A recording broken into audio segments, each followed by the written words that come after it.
Hey troops, what's going on? Dit Commando, welcome to the channel.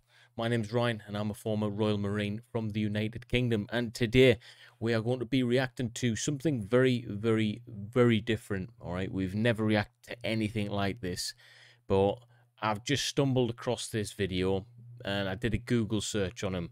I thought it was something different actually, and you'll find out when I tell you the title. I thought it was like, it sounds stupid, I thought it was like a film or something, and then I realized that this man is real. Did about 2 minutes of reading, and it sounds horrendous actually, but really interesting at the same time. We're going to be reacting to the Iceman interview, the one question Richard Kuklinski wanted answering. Now, my understanding is that this guy was a absolute raving psychopath, and he was a hitman murderer or something like that. And yeah, this guy's got a bit of a story to tell.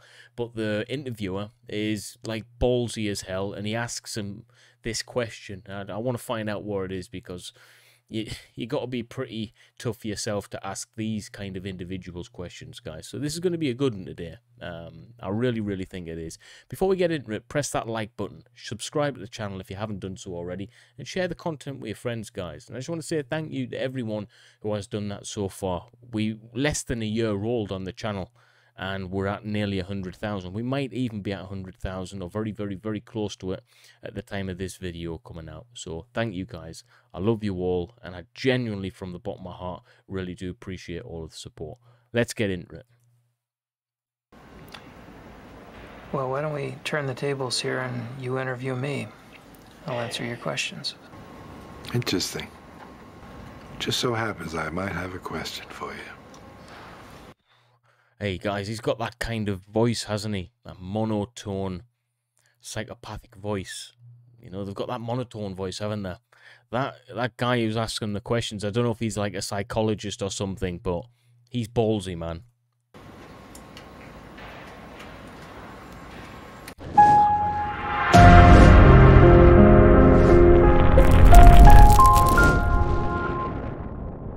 Why did you decide to talk to me?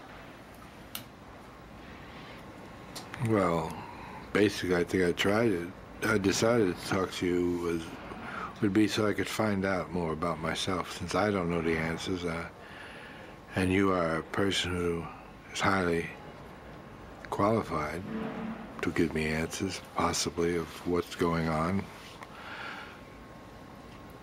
I figured this would be a good time to talk to somebody. So I'm no psychologist, guys, but pretty good at reading people. I don't know if that's a trait that I learned in the Marines or when I was an investigator or what, but instantly, they're very manipulative psychopaths. So what he's doing is, believe it or not, he's full of narcissism, and he's wanting to find out about himself. I think it forms part of his grandiose effect. So although the psychologist might not see that straight away, that's what I'm taking from this straight away, guys. A bit of grandiose narcissism, wanting to find out about himself.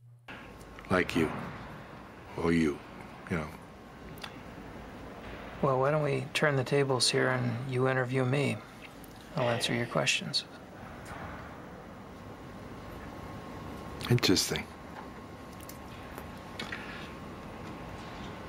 I can live with that. He's scary, man. Just so happens I might have a question for you.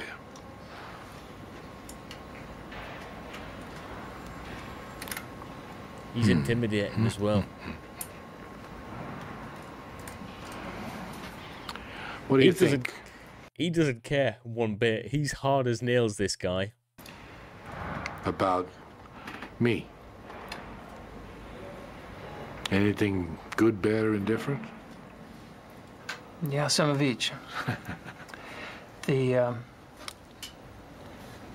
issues about your behavior, I think there are really a couple things to say. The things that I'm most sure of, based on the information you've told me, are that your principal problem has been a warp in your personality. And we classify personality according to different types.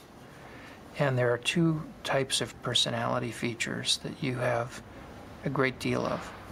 The first of them is called antisocial personality disorder. What it refers to behaviorally is someone who does not have a conscience, does not have remorse, does not feel a sense of guilt about most of the bad things they do, is impulsive and violent.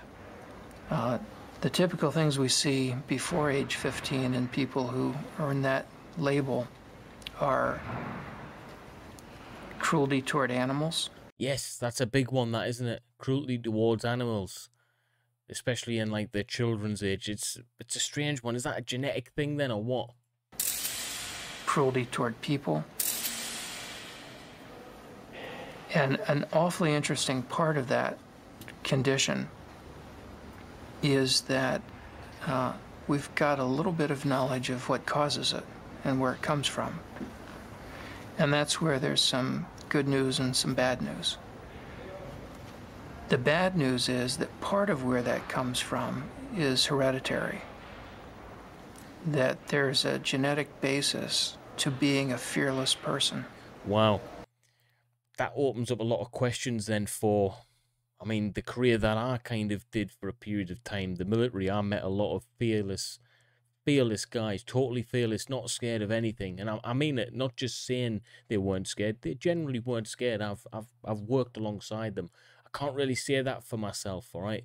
A lot of the things I did in the military, I quite happily admit I was terrified of a lot of the things that I did, you know. I've got a fear of heights. A lot of things really, you know, I didn't let it overrule my decision making. I completed everything to the best of my ability, but I made no bones about it that I was scared of quite a lot of things, guys. I was truthful about that. But he's mentioned that, you know, that part of his personality trait is not having that fear at all. So I wonder if you don't have that if you have that as a personality trait, you can either choose a good or bad part to live, really, can't you? With that, you get a card and you work with it. A lot of the guys that I worked with had that character trait, but they did good things with it. They didn't become unlawful killers. They became lawful killers, so to speak. But do you know what I mean? They chose the heroic path. And you've told me about how rarely you have any experience that even begins to resemble nervousness or fear. It takes extreme things to make you have a sense of impending danger. Normal people get fearful about a wide variety of things frequently and would be beside themselves with the kinds of experiences that you had on a weekly basis. You couldn't have done the things you did if you were capable of ordinary fear. Wow. But the fact that you're born with a genetic predisposition to fearlessness doesn't mean that it's inevitable for you to become a criminal. Because some people who have that genetic predisposition to fearlessness become pro-social risk takers. They do things like drive race cars, test fly planes, fighter pilots, bomb disposal technicians. Yeah. Now, those are all jobs where it helps to have a lot of fearlessness. We've just spoke about that, haven't we? You know, that kind of the good guys, so to speak, the better side of life. And in fact, some people in law enforcement are brave and have that same capacity to be fearless. And the difference between the people who grow up to be risk-taking good guys with white hats and the people who grow up to be risk-taking bad guys with a long, long rap sheet and a lot of crimes has to do with how their parents raised them. Wow. If you raise a kid with love and kindness and affection most of the time, you've got a good shot at their growing up to be decent, caring, loving human beings and treating their own kids well. But if you raise a kid the way Stanley raised you, with no love, no affection, constant abuse, beatings for no reason, all you teach is hatred. That's really powerful, guys, to hear that. You know, I've got a little daughter myself, and we all, you know, strive to do the right thing all the time. You know, but that's almost making me feel. I don't feel sorry for what he's done. You know, I read into it. He's a terrible man. You know, almost makes me feel sorry though that we blamed the adult for something that, you know, was formed as a child, and that's the horrible part of it. Really, is that they were failed as children. Um, Rewind the clock 40, 50 years, and you'd look at a kid who's been treated like that, and you'd be upset, and you'd feel compassion, and you'd feel remorse for that child, you know. But 40 years later, when they turn into a monster as a result of their upbringing, we lock them away. And really, the problem started a long time ago, and that's where we need to capture that kind of behavior from the family, I think. Anyway, you know, it's a shame really, because interventions need to happen. I think in many cases you see kids, you know, in families who treat the kids horrible and stuff, and you just think, wow, it's such a powerful thing. You don't realize the impacts like have on the younger generation really does affect the rest of their life. And for that, I do feel sorry for that part of his life. You make it impossible for that child to grow up and form strong attachments and loving, caring relationships, or to be willing to risk themselves to protect the world. So I think you got to be this kind of antisocial, psychopathic person, both by getting Stanley's genes and having Stanley's parenting and your mother's cold, standoffish way of treating you. In other words, that part of you was both born and made. But your own kids and your own grandchildren will turn out according to how you and Barbara raised them, despite whatever genetic influence there may be. So regardless of genetic influence, the kid can still have a chance, depending on how you raise them. The other thing that I think is true about you is another personality style, where I think it's fair to say that you've got the features of what we call a paranoid personality disorder. The general rule for someone who is paranoid is to trust no one, let no one get too close to you, and to never forgive anyone who does you wrong. If somebody criticizes them, they're quick to respond with anger or to counterattack. If somebody humiliates them, then they must have revenge. Wow. About 1 to 2% of the population has the paranoid personality disorder. About 2 to 3% of males and 1% of females have the antisocial personality disorder. Well, he's got both. And then there's this smaller group that has both.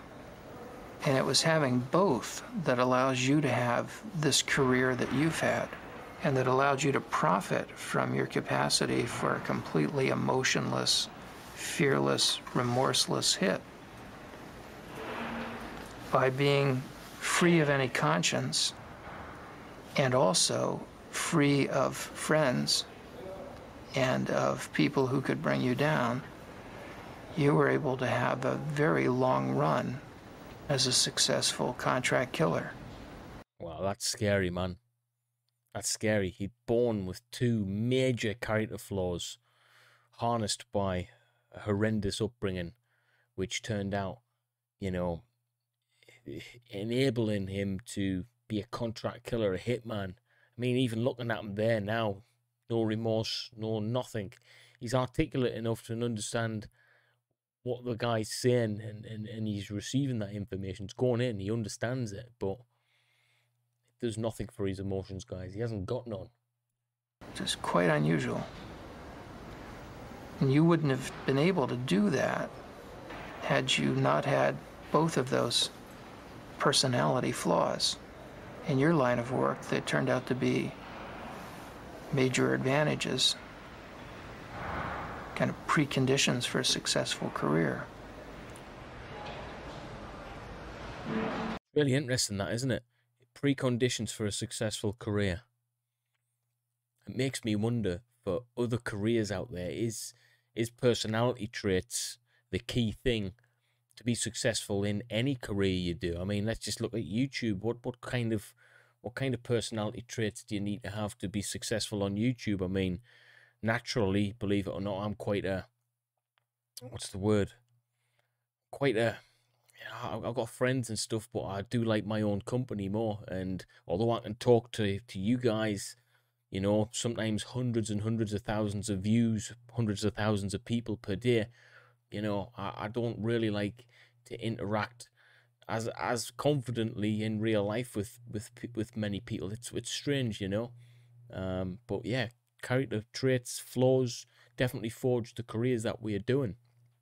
It's I think it's really important to reflect on your own character traits and flaws to try and better them, you know, to, in the end, better in your character, better in your personality is gonna enable you to have a better quality of life, and the people around you as well, have a better quality of life. I appreciate you taking the time and explaining this to me. I am probably the loneliest person in the world because I have nothing I care for, and I can't make any friends to have any kind of a relationship, or so I've lost everything. I've lost everything I ever cared for, everything I ever wanted. It's down the toilet. Since there is no love in my life, I must have something to replace it, so I replace it with hate. Constant hate. Constant reminder to hate. What's that do for you? Keeps my left foot going in front of my right foot. Keeps me moving. Without it, I would probably just plop down someplace and have no reason to continue. Is that all you've got left, is hate? That's all I've got left. Everything that I ever cared for is gone. Everything I ever liked is gone. Everything that meant anything to me is gone. Wow. So hate. That's all you started with, too. Then I've come full circle. It's time for me to die.